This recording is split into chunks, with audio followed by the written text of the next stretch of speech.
How you guys doing today? Welcome back to the GSMC Chip Shot Football Podcast, brought to you by the GSMC Sports Network. I'm your host, Manny Maradiege, here on a Monday after the first round of the playoffs.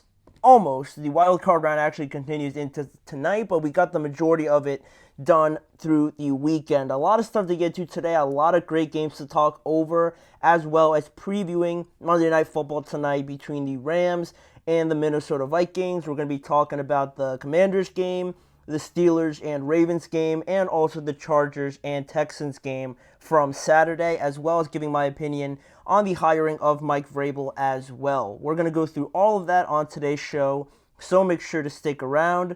But before we jump into last night's game between the Commanders and the Buccaneers, I'm gonna give you an opportunity to be part of our show. If you guys have any questions, comments, or opinions you'd like to share, please don't hesitate to make them be known on the show. We always appreciate you guys whenever you guys get engaged, share your insights and expertise on anything regarding the live shows, anything we talk about. Your input and insight is always very well appreciated, and we always like to consider different perspectives when we're talking about different topics on each of the shows. So if you want to make it absolutely sure that your message stands out and gets featured on the show, there's an easy way to do that for you guys just by using the new Super Chat feature. Just click the $ at the bottom of the chat box to send in your Super Chat. In this way, it guarantees that your message gets on the air. I'm able to read it out loud, and get a different perspective on anything I'm talking about during the live show. And we always rely on your support to keep bringing you the content you love, and we always appreciate it whenever you guys are able to do that. So go ahead and let us know what you're thinking.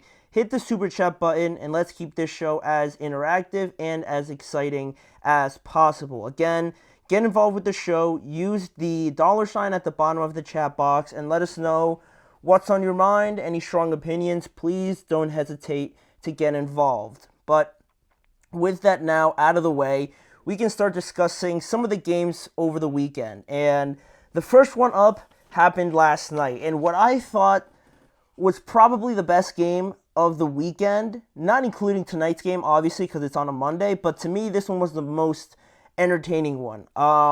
Quite frankly, it was one of the only ones that wasn't really a blowout, and you really couldn't tell a huge disparity between both teams. And we talked about it on Friday a little bit, right?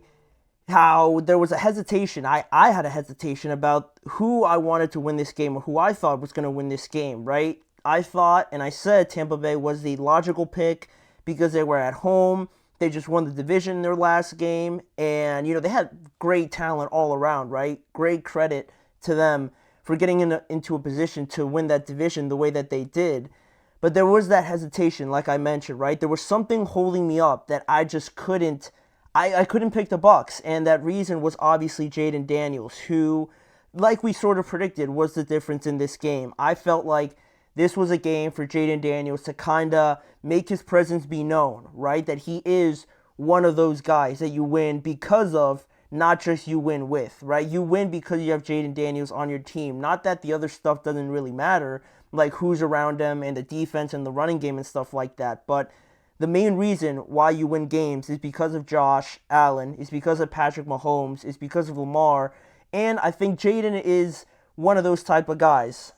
I might be reading too much into it. You guys might think I'm overblowing it because, the Bucs, NFC South, you might think weak division or anything like that, but I think it definitely took a lot to go in there as a rookie in your first playoff start and win on the road, especially with some of the reasons I have here for you guys. But in case anybody forgot, also with this Washington team, they got a new owner just a couple years ago. They got a new GM this offseason, a new head coach, and new pieces all over the place on this roster. And still, they were able to have a terrific season, for the standards that they've been living with, and not only go on the road and win a game against a Bucs team that was very capable of not only winning this game, but being a problem for a lot of the teams in this year's playoffs. And not only that, they kind of got a little bit of revenge from that week 1 loss on this very field. They got a little bit of revenge there. You saw the growth from the entire team, not just Jayden Daniels. And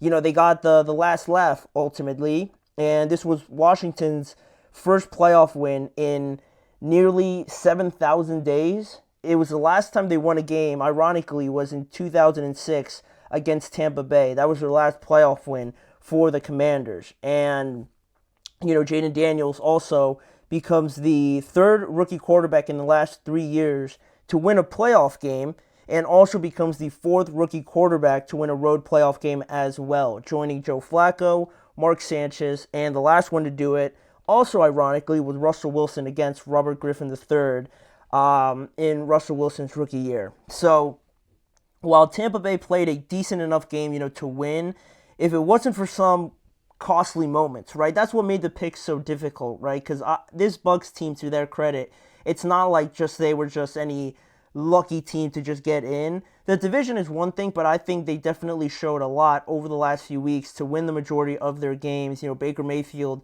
had a great year, arguably should have been in the Pro Bowl and everything like that. Mike Evans continues his historical legacy and things like that. Bucky Irving, a great new young fresh player that they have at their disposal. Jalen McMillan did some nice things, and they were as healthy as you would have liked, I thought, as well. They got Antoine Winfield back, Levante David, Kalijah Cansey, Vita Vea. They were all playing, so they were very talented. But like I mentioned, it came down to a couple costly moments for them in the playoffs, which unfortunately you can't have too many of these, obviously, and still expect to get a win, right? The biggest one was the fumble that Baker Mayfield had after their defense stopped Jayden Daniels on a fourth down inside their own 5-yard line.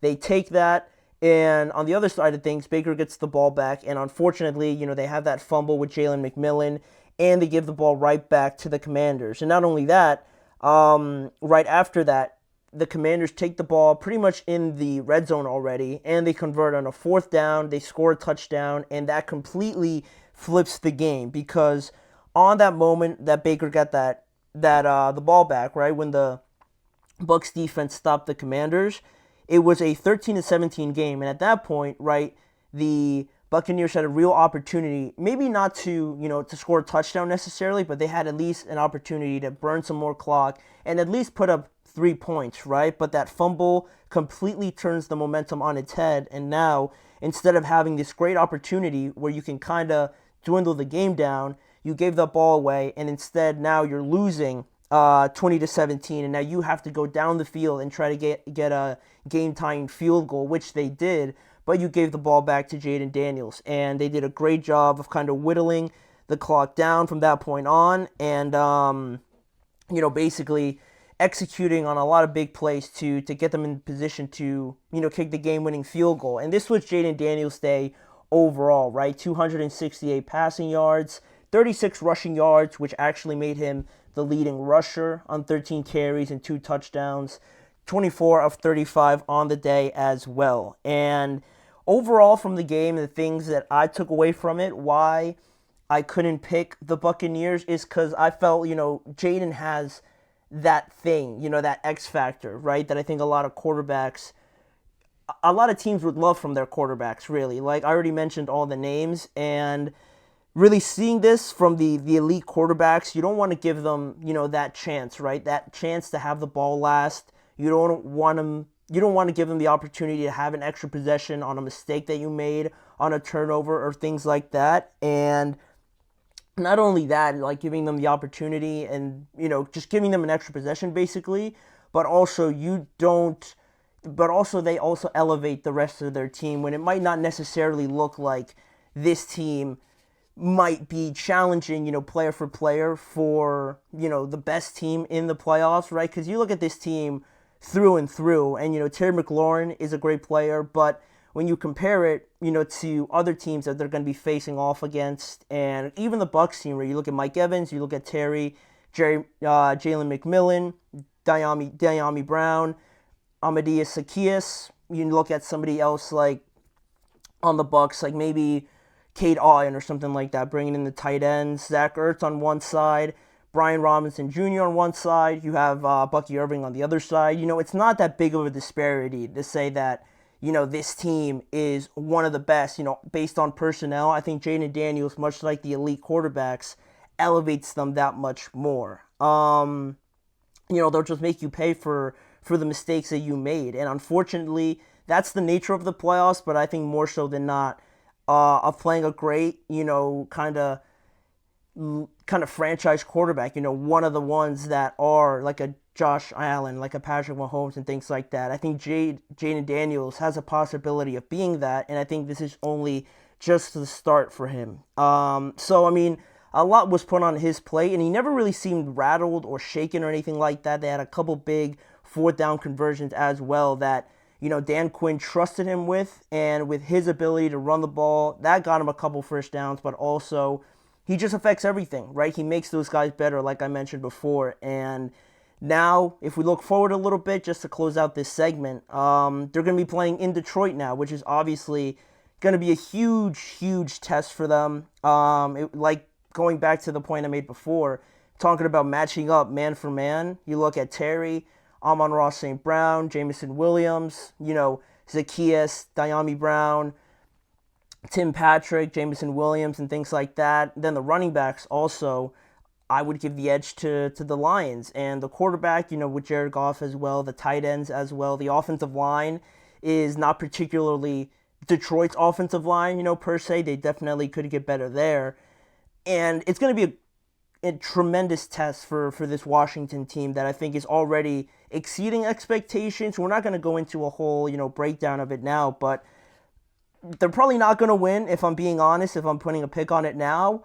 But if it's close, if there's any moment where you're kind of thinking like the Commanders are still in this game, I wouldn't be surprised. But, that's still until next weekend. But Jayden Daniels has certainly already made an impact tremendously on this team throughout the great regular season that he had. And I think this win certainly, for anybody that was doubting, his ability in the Commanders as an overall team, I think a lot of that has been put to rest after a game like that, right?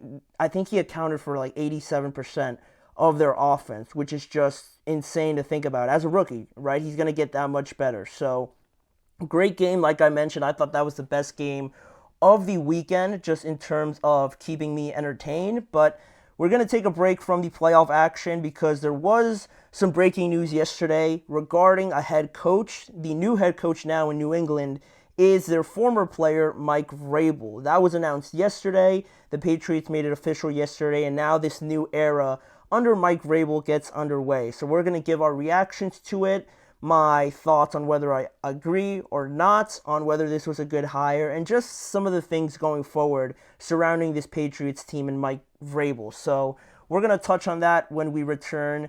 You're listening to the GSMC Chip Shot Football Podcast.